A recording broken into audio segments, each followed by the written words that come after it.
వేసవి కాలం అంటేనే విపరీతమైన ఎండలు మరియు అధిక ఉష్ణోగ్రత. చెరువులు మరియు కాల్వలు ఎక్కడికక్కడ ఎండిపోతుంటాయి. కానీ కొంతమంది రైతులు సరైన యాజమాన్య పద్ధతులు తెలియకపోవడం వల్ల నష్టపోతుంటారు. ఈ వీడియోలో వేసవి సాగులో తీసుకోవాల్సిన జాగ్రత్తలు మరియు యాజమాన్య పద్ధతుల గురించి మాట్లాడుకుందాం. నేల తయారీ మరియు వేసవి దుక్కులు. వేసవిలో దుక్కులు లోతుగా దున్నడం వలన భూమిలో ఉన్న పురుగులు ఎండవేడికి నశిస్తాయి మరియు భూమి చదునుగా ఉంచడం వల్ల భూమిలో ఉన్న తేమ ఆవిరి కాకుండా ఉంటుంది. విత్తన ఎంపిక మరియు శుద్ధి. విత్తన తట్టుకునే మరియు తక్కువ కాల పరిమితి ఉన్న రకాలను ఎంచుకోవాలి మరియు విత్తన శుద్ధి అనేది తప్పనిసరిగా చేయాలి. ఒకవేళ వేసవిలో సాగు చేయాలనుకుంటే విత్తనాలు ఫిబ్రవరి లేదా మార్చి మొదటి వారంలో నాటుకోవాలి. వేసవి సాగులో నీటి యాజమాన్యం పెద్ద సమస్యగా మారుతుంది.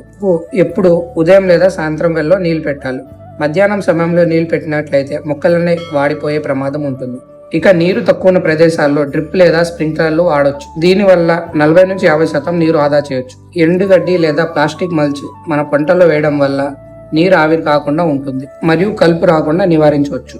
రసాయనిక ఎరువుల కంటే పశువుల ఎరువు మరియు వర్మి కంపోస్ట్ వాడడం వల్ల భూమిలోని తేమ ఆవిరి కాకుండా ఉంటుంది. నత్రజని ఎరువు యూరియా మోతాదుకు మించి వాడకూడదు. దీనివల్ల మొక్కలు మెత్తబడిపోయి పురుగులు ఎక్కువ వచ్చే అవకాశం ఉంది. వేసవిలో తామర పురుగు, పేనుబంక, తెల్లదోమ ఉద్రిక్తత ఎక్కువ ఉంటుంది. వీటి నివారణకు పసుపు, నీలం జిగురు అట్టలను పొలంలో ఏర్పాటు చేయాలి. నివారణ చర్యగా ప్రతి 10-15 రోజులకి ఒకసారి వేప నూనెను పిచికారీ చేయడం మంచిది.